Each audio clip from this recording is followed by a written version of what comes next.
Bismillahirrahmanirrahim. Assalamu alaikum. Welcome back, students. Today is our 31st lecture. In the previous lecture, we see what is a universal shift register and how it performs left and right shift operations. After universal shift register, we have seen ripple counters. What are ripple counters? How they operate? And what is difference between a ripple counter and a synchronous counter? And later on we discuss binary ripple counter and BCD ripple counters. In today's lecture we will see details about synchronous counters. Synchronous counters are different from ripple counters in that clock pulses are applied to all inputs of all the flip-flops. A common clock triggers all flip-flops simultaneously rather than one at a time in succession as a ripple counter. The decision whether a flip-flop is to be complemented is determined from the values of the data input such as T and JK at the time of clock edge. For example, if T is equal to 0, J is equal to 0, K is equal to 0, the flip-flop does not change state, and if T is equal to 1 or J is equal to K is equal to 1, the flip-flop complements. In previous chapter 5, we have seen the design procedure of synchronous counters, and with it we have also seen the design of a 3-bit counter using T flip-flop, if you remember. In this section we present some typical synchronous counters and explain their operations. So the first one is binary counter. The design of a synchronous binary counter is so simple that there is no need to go through a sequential logic design process. In a synchronous binary counter, the flip-flop in the least significant position is complemented with every pulse. A flip-flop in any other position is complemented when all the bits in the lowest significant portion is equal to 1. For example, if the present state of 4-bit counter A0, A1, A2, A3 is 0011, the next count is 0100. A0 is always complemented. A1 is complemented because the present state of A0 is 1. A2 is complemented because the present state of A0, A1 is 11. However, A3 is not complemented because the present state of A0, A1 and A2 is 011, which does not give all the ones condition. Synchronous binary counters have regular patterns and can be constructed with complementing flip-flops and gates. The regular pattern can be seen from a 4-bit counter depicted in the next slide.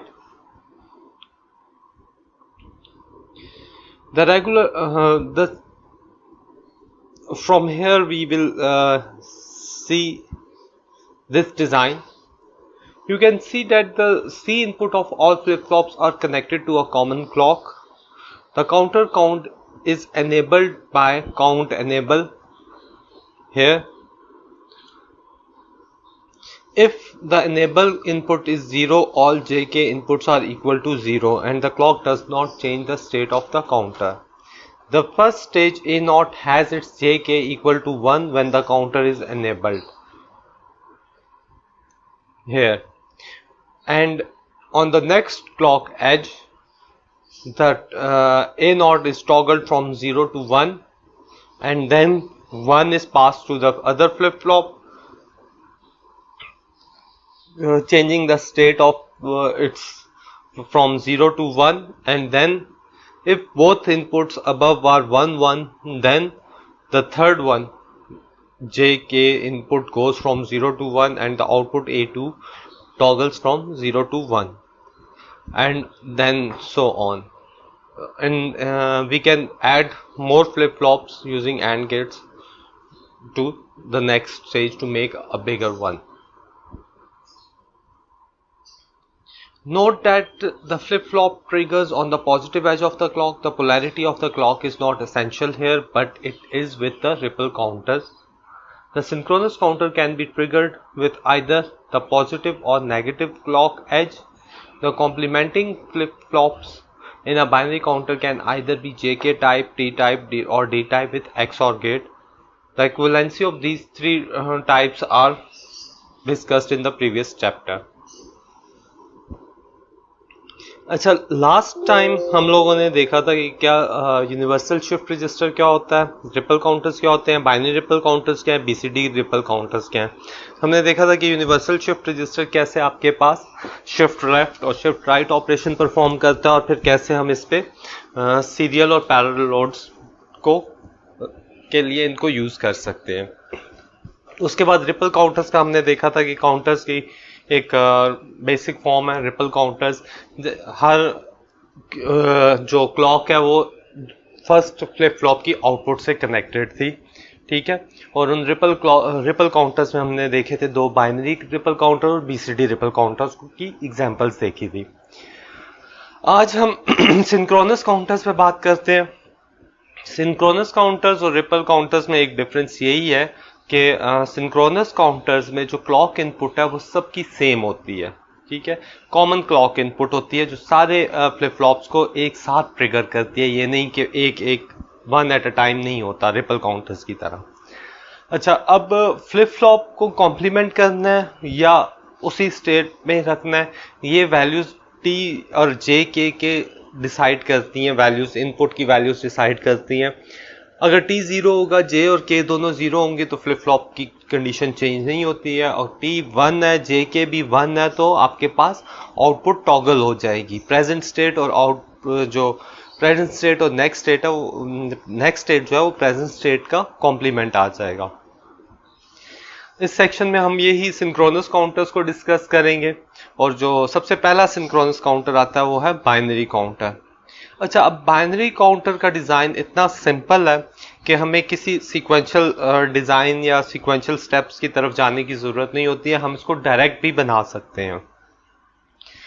Synchronous binary counters में जो flip flop होता है least significant position में वो हर pulse के साथ complement होता है, ठीक है. वो 0 1 1 1 1 0 0 1 यानी जो लास्ट सिग्निफिकेंट बिट होगी, जिस तरह अगर मैं यहाँ पे पेन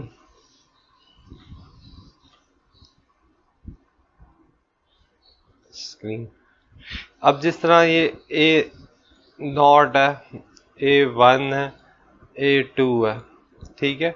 तो ये 0 1 0 1 0 1 तो ये हमेशा टॉगल हो रही है. 0 से 1 1 से 0 0 से 1 1 से 0 1 0 से 1 तो ये हमेशा ही टॉगल होती है. जो ये लीस्ट सिग्निफिकेंट पोजीशन पे जो भी आपके पास बिट होगी सिंक्रोनस बाइनरी काउंटर्स में वो हर पल्स के साथ टॉगल होगी. मींस कि ये वाला टी या जे के हमेशा 1 ही होगा, तब ये टॉगल करेगा. अब जो A1 है, ठीक है, a flip flop in any other position is complemented when all the bits in the lowest significant bits position is equal to 1. जब ये 1 होगा तो ये टॉगल होगी 1 पे, ठीक है. इसी तरह जब ये 1 होगा तो ये टॉगल होगी. तो यहाँ पे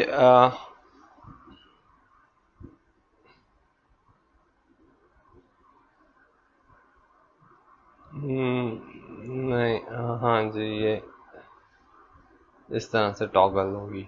बल्कि आगे चलते हैं, ठहरे मैं आपको यहाँ से एक्सप्लेन करता हूँ, ठीक है. फॉर एग्जांपल जो ये बात हुई है, फॉर एग्जांपल इसकी एग्जांपल देखते हैं.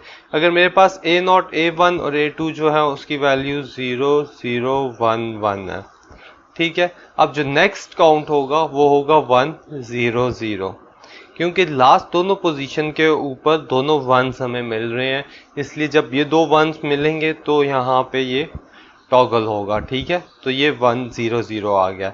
और जबकि ये वाला 0 ही रहेगा, क्योंकि ये 0 तब 1 होगा जब यहाँ पे मुझे तीनों 1 मिलेंगे, ठीक है. तो यहाँ पे ये 1 0 0 0 बनेगा। जब लोअर बिट्स में सारे वंस मिलते हैं तो हायर बिट आपके पास 1 होती है, ठीक है। Synchronous binary counters have a regular pattern and can be constructed with complementing flip flops and gets.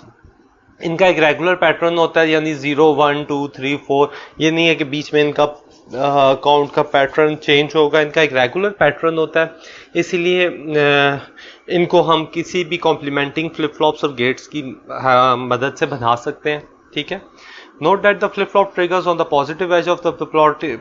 यहाँ पे जो पोलैरिटी ऑफ क्लॉक है वो एसेंशियल नहीं है, जैसे कि रिपल काउंटर्स में थी, ठीक है। या ये पॉजिटिव एज भी हो सकता है, ये नेगेटिव एज भी हो सकता है, इससे पोलैरिटी से ऑपरेशन पे कोई फर्क नहीं पड़ेगा, मगर रिपल काउंटर्स में ये बहुत बड़ा फर्क डालता था। The complementing flip-flops in binary counter can either be JK type, D type। अच्छा, अब ये फ्लिप फ्लॉप किसी भी टाइप के हो सकते हैं, JK भी हो सकता है, T भी हो सकता है, D भी हो सकता है, और हम X और गेट्स को भी यूज कर सकते हैं। तो ये इनकी इक्विवेलेंसी हम लोगों ने पिछले चैप्टर 5 में देखी थी कि कैसे JK, T और D टाइप कैसे इक्वल हो सकते हैं और क्या है, वो पिछले चैप्टर में हम सारा डिस्कस करके आए हुए हैं। अगर आप यहाँ पे देखें तो ये एक सिंपल बाइनरी काउंटर है, ठीक है। अब यहाँ पे सारों की जो क्लॉक है वो सेम क्लॉक के साथ है, तो इसका मतलब है ये सिंक्रोनस है, ठीक है। जब भी सारों की क्लॉक एक कॉमन क्लॉक होगी फ्लिप फ्लॉप्स की, तो वो सिंक्रोनस बाइनरी काउंटर होगा। अब यहाँ पे ये काउंट एनेबल है, ठीक है। जब ये काउंट एनेबल 0 होगा तो आप देख लें यहाँ पे भी 0 होगा, यहाँ पे भी 0 होगा, ठीक है। यहाँ अब ये 0 0 है, तो जो स्टेट्स यहाँ पे होंगी वो भी यहाँ पे भी 0, यहाँ पे भी 0 0 आ रहा होगा, ये सारे 0 0 0 होंगे, ठीक है। जैसे ही काउंट एनेबल 1 होगा, ठीक है, 1 होगा। अब देखें, अब काउंट एनेबल J के 1 1 है, ठीक है, हो गया। तो यहाँ पे 0 से ये 1 हो गया, बाकी उस क्लॉक साइकिल में बाकी सारे मेरे पास 0 0 0 ही रहेंगे, ठीक है। अब जब नेक्स्ट क्लॉक साइकिल आएगा, जब काउंट एनेबल 1 है, तो ये वाला 1 इधर मिल रहा होगा, ये दोनों 1 होंगे, तो नेक्स्ट क्लॉक साइकिल में ये भी 1 हो जाएगा, यानी 0 0 से 0 1 हुआ, फिर 0 0 1 आ रहा है, जो हमारे पास जो आता है ना 0 0 0 0, फिर 0 0 0 1, ठीक है। अब 0 0 1 0, क्योंकि ये ऑलरेडी 1 है तो ये फिर टॉगल करेगा, ठीक है। ये सॉरी, हाँ, ये ऑलरेडी 1 है तो ये 0 से 1 से दोबारा ये 0 होगा, ठीक है। और यहाँ पे ये 1, क्योंकि इधर 1 मिल रहा था तो अब यहाँ पे 1 आ रहा है, तो 0 0 1 0 वाली कंडीशन बनेगी। अब नेक्स्ट क्लॉक, बाकी ये सारे 0 होंगे। अब नेक्स्ट क्लॉक साइकिल में यहाँ से ये वाला 1 यहाँ पहुँच रहा है, ठीक है, अगेन 1 है, तो यहाँ पे टॉगल हो बल्कि नहीं, पहले ये वाला 0 1 ये वाला टॉगल होगा, ठीक है। तो 0 0 1 1 वाली कंडीशन आ जाएगी, ये सेम रहेगा क्योंकि ये नेक्स्ट क्लॉक साइकिल में चेंज होगा, ठीक है। तो नेक्स्ट क्लॉक साइकिल में जब ये चेंज होगा तो ये 0 दोनों टॉगल होंगे, तो 0 1 0 0। इसी तरह अब जब ये दोनों 1 हो गए हैं तो नेक्स्ट वाला 1 होगा। अब ये वाला 1 आप देखें कि जब ये वाला 1, ठीक है, काउंट का 1, और ये A0 का 1 और ये A0 का 1, ये दोनों 1 1 होंगे तो ही आपके पास ये नेक्स्ट वाला JK 1 होगा, वरना नहीं होगा, ठीक है। इसी तरह ये कंटिन्यू करता रहता है, और ये टू द नेक्स्ट स्टेज का मतलब ये कि इससे हम आगे भी इसको 4 बिट की से 5 बिट 6 बिट अप टू जितने भी बिट्स हम यही एंड गेट और फ्लिप फ्लॉप को यूज़ करके आगे बना सकते हैं। तो ये बाइनरी काउंटर का डिज़ाइन बहुत ही सिंपल होता है, सिर्फ आप एंड गेट और बाइनरी काउंटर की आउटपुट को देख के आगे ले जा सकते हो। डी काउंट, इसमें हम डी फ्लिप फ्लॉप्स भी यूज़ कर सकते हैं, टी फ्लिप फ्लॉप भी यूज़ कर सकते हैं। डी और टी फ्लिप फ्लॉप का सर्किट इससे बहुत सिंपल होगा, ठीक है। टी में आपको पता है सिर्फ 1 दे दें तो वो हर क्लॉक पल्स पे चेंज करता रहेगा, उसमें एक ही इनपुट होगी, उसमें JK की ज़रूरत नहीं होती है। टी इसी तरह डी है, डी में भी एक ही इनपुट होगी, इसकी लॉजिक हम बना सकते हैं। आगे हम देखते हैं अप डाउन बाइनरी काउंटर। अच्छा, अभी तो हमने अप बाइनरी काउंटर देखा था, इसी तरह हम डाउन बाइनरी काउंटर भी देख सकते हैं। अब अप बाइनरी काउंटर में हम लोगों ने ये पॉजिटिव ए नॉट यूज किया था। डाउन वाले में हम यहाँ पे ए नॉट का जो कॉम्प्लीमेंट आउटपुट होती है, क्यू नॉट जो कॉम्प्लीमेंट आउटपुट होती है, हम उसको यूज करके आगे यूज करते हैं, क्योंकि जब ये 0 होगा तो ये 1 होगा। इसी तरह अप टू सो ऑन होता है, 1 1 1 2 0 0 0। अच्छा, अब हम एक ऐसा काउंटर भी बना सकते हैं जिसमें ये अप और डाउन दोनों ऑप्शंस अवेलेबल हों। ठीक है, अब इसका सर्किट अगर आप देखें तो आपके पास कुछ ये सर्किट बन रहा है। अब इसमें आपके पास अप और डाउन दोनों आ रहे हैं। ठीक है, और हाँ, यहाँ हम टी फ्लिप फ्लॉप यूज कर रहे हैं। अप काउंटर आप देख रहे हैं अप काउंटर के लिए हमारे पास ये वाली लाइन आ रही है, ये वाला सेक्शन अप काउंटर के लिए यूज हो रहा है। ठीक है, और दूसरा वाला सेक्शन जो है, ये वाला सेक्शन यहाँ पे डाउन काउंटर के लिए यूज हो रहा है, ये वाला। अब जब अप इज इक्वल टू 1 होगा और डाउन इज इक्वल टू 0 हो या 1 हो, उससे कोई फर्क नहीं पड़ता। जब अप इज इक्वल टू 1 है तो आपके पास ये अपवर्ड काउंट यूज शुरू होगा। और अब इसमें इस सेक्शन में आप देख रहे हो ये सारा A0, A1, A2, A3 जो है, ये हमारे पास पॉजिटिव जो Q0 जो आउटपुट थी हम वो देख रहे थे। ये जो दूसरी Q0 की कॉम्प्लीमेंट आउटपुट है वो हम डाउन काउंटर के लिए यूज करते हैं। अब ये वाली लाइन देखें, ये वाली सारी लाइंस आपके पास जो कॉम्प्लीमेंटेड है वो डाउन काउंटर के लिए यूज हो रही हैं। अब अप और डाउन में अप की प्रायोरिटी ज्यादा है। जब अप 1 होगा, डाउन चाहे 0 हो चाहे 1 हो, अप काउंटर ही होगा। मगर जिस वक्त डाउन अप 0 होगा और डाउन भी 0 होगा तो कोई स्टेट में चेंज नहीं होगा। और डाउन जिस वक्त 1 होगा, ठीक है, डाउन काउंटर 1 होगा तो ये डाउनवर्ड काउंट स्टार्ट कर देगा।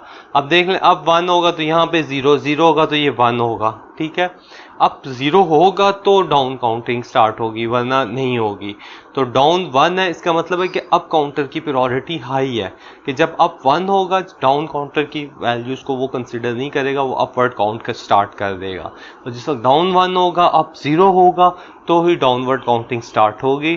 ठीक है, डाउनवर्ड काउंटिंग स्टार्ट होगी तो आप देख लें डाउन में यहाँ पे टी में आपको टॉगल मिलेगा। ठीक है, 1 से 0 मिलेगा, क्योंकि हम लोग इसकी कॉम्प्लीमेंटेड आउटपुट को देख रहे हैं। ठीक है, तो कॉम्प्लीमेंटेड आउटपुट फिर दोबारा दूसरे में 1 को 0, फिर इसी तरह अप टू सो ऑन, जैसे ही हमने अप काउंटर का प्रोसीजर पढ़ा है, ये डाउनवर्ड काउंट स्टार्ट कर देगा। इसके अलावा जो हमारे पास सिंक्रोनस बाइनरी काउंटर्स में आते हैं वो BCD काउंटर्स में आते हैं। अब BCD काउंटर एक ऐसा काउंटर है कि जो कि 9 के काउंट के बाद दोबारा रीसेट होता है। तो इसके लिए हमें कंडीशंस डिराइव करनी पड़ती हैं, हमें वो डिज़ाइन प्रोसीजर से गो थ्रू करना पड़ेगा। ठीक है, कि हम कैसे ये BCD काउंटर बना सकते हैं। इसके लिए सबसे पहले तो हम एक स्टेट टेबल बनाएंगे। ठीक है, ये स्टेट टेबल आ रहा है मेरे पास, ये प्रेजेंट स्टेट है, ये नेक्स्ट स्टेट है, 0 से 1 हो रहा है, और जैसे ये 9 पे पहुंच रहा है, ठीक है, 9 की बाइनरी आ रही है, तो आपके पास नेक्स्ट स्टेट जो है वो 0 0 0 आ रही है। इसके लिए हमारे पास अब प्रेजेंट और नेक्स्ट स्टेट देख लिए, और जैसे ये 0 0 हो तो आउटपुट को मैंने 1 कर दिया, कि जो रीसेट को इंडिकेट करेगा कि एक साइकिल पूरा कंप्लीट हो गया है। ठीक है, अब इसमें देखें तो TQ1, क्योंकि ये हमेशा 0 1 0 1 0 1 0 1 ये हमेशा टॉगल हो रही है, तो TQ1 हमने 1 कर दिया। TQ2 देख रहे हैं, ये 0 से ये तो 1, TQ2, ठीक है, ये वाला Q2 ये 0 से 1 हो रहा है। ठीक है, तो TQ1 है। इसी तरह ये 1 से 1 है तो ये 0 है, ये अगेन 1 से 0 हो रहा है तो ये TQ2 1 है। इसी तरह अप टू सो ऑन आ रहा है। इसी तरह Q3 को हमने देख लिया, या Q4 आप या Q8, ये क्योंकि 2⁻0 2⁻1 2⁻2 और 2⁻3 की फॉर्म में है। ठीक, आप इसको इस तरह लिखो या ABC लिख दो या 1 2 3 लिख दो, इससे फ़र्क नहीं पड़ता, मगर आपका ऑपरेशन ठीक होना चाहिए।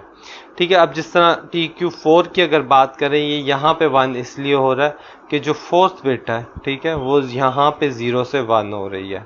ये वाली बिट आपके पास 0 से 1 हो रही है। तो जब भी टॉगल होगा तो हमारे पास एक T में 1 आ जाएगा।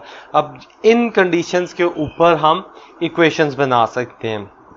जिस तरह y की इक्वेशन आ जाएगी Q8 और Q1, ठीक है, Q8 और Q1। इसी तरह TQ1 हमेशा 1 है, तो TQ1 के ऊपर हमेशा 1 होगा। TQ2 Q8 बाहर Q1 आ जाएगा, TQ4 Q2 Q1 आ जाएगा, TQ8 Q8 Q1 plus Q4 Q2 Q1 आ रहा है। ठीक है, क्योंकि TQ8 के आप देख लें कहाँ कहाँ जहाँ जहाँ 1 आ रहा है, हम उन कंडीशंस को देखते हैं। ठीक है, और इनको अगर हम सिंप्लीफाई करें के मैप लगा के या बुलियन अलजबरा से, तो आपके पास ये इक्वेशंस आती हैं। तो अब इन इक्वेशंस को हम इम्प्लीमेंट करके एक BCD counter, synchronous BCD counter बना सकते हैं। ठीक है, अच्छा एक और चीज़ जो रह गई है, the flip-flop input equation can be simplified by means of the map. The unused states for min terms 10 to 15 are taken as don't care terms. The simplified functions are, ये तो simplified functions ये हैं जो unused states हैं। ठीक है, 9 के बाद आगे 10, 11, 12, 13, 14, 15 तक जो states आती हैं वो unused states हैं। उन states को हम don't care conditions consider करते हैं जब हम के मैपिंग के ऊपर इसकी सिंप्लीफिकेशन कर रहे होते हैं। ठीक है, जब के मैपिंग करेंगे तो वो जो बाकी अनयूज स्टेट्स हैं उनको हम as a don't care conditions consider करेंगे। तो आज के लेक्चर में हमने देखे कि क्या सिंक्रोनस काउंटर्स क्या होते हैं। ठीक है, फिर हमने बाइनरी काउंटर देखा है, फिर अब बाइनरी काउंटर की हमने एक एग्जांपल देखी थी, फिर इसी तरह हमने अप डाउन बाइनरी काउंटर देखा है। आप इसमें अप इसी तरह जिस तरह ये अप काउंटर है, आप इसका डाउन काउंटर भी बना सकते हो। ठीक है, आप सिर्फ इसमें कॉम्प्लीमेंटेड आउटपुट ले लोगे। ठीक है, कि डाउन काउंटर में जो आपके पास आएगा वो सिर्फ कॉम्प्लीमेंटेड वाला पोर्शन आएगा, उसमें अप वाला पोर्शन नहीं आएगा। और आप एक ऐसा सर्किट भी बना सकते हो जिसमें अप डाउन दोनों ऑपरेशंस आप कंबाइंड कर सकते हो। ठीक है, उसकी फिगर ये है। इसी तरह फिर BCD काउंटर हमने देखा था कि नाउ की कंडीशन के ऊपर उसको रीसेट होना चाहिए। तो हमने एक ये ट्रुथ टेबल से इक्वेशन निकाल ली, उन इक्वेशन को सिंप्लीफाई करके बना दिया। अब इसकी हम लॉजिक डायग्राम इजीली बना सकते हैं। लॉजिक डायग्राम कैसे बनती है ये हम पहले पढ़ चुके हुए हैं, यहाँ पे उसको रिपीट करने की मेरा नहीं ख्याल की ज़रूरत है। ठीक है जी, आज के लेक्चर में इतना ही है। अपना ख्याल रखिएगा इंशाल्लाह। अब नेक्स्ट लेक्चर जो है वो हमारा लास्ट लेक्चर होगा। हम कोर्स के एंड की तरफ अप्रोच कर रहे हैं, तो इन लेक्चर से गो थ्रू कीजिएगा। अगर कोई क्यूरी हुई या कोई क्वेश्चन हुआ तो हम इंशाल्लाह क्वेश्चन एंड आंसर के सेशन में क्लियर कर लेंगे। शुक्रिया, अल्लाह हाफिज़।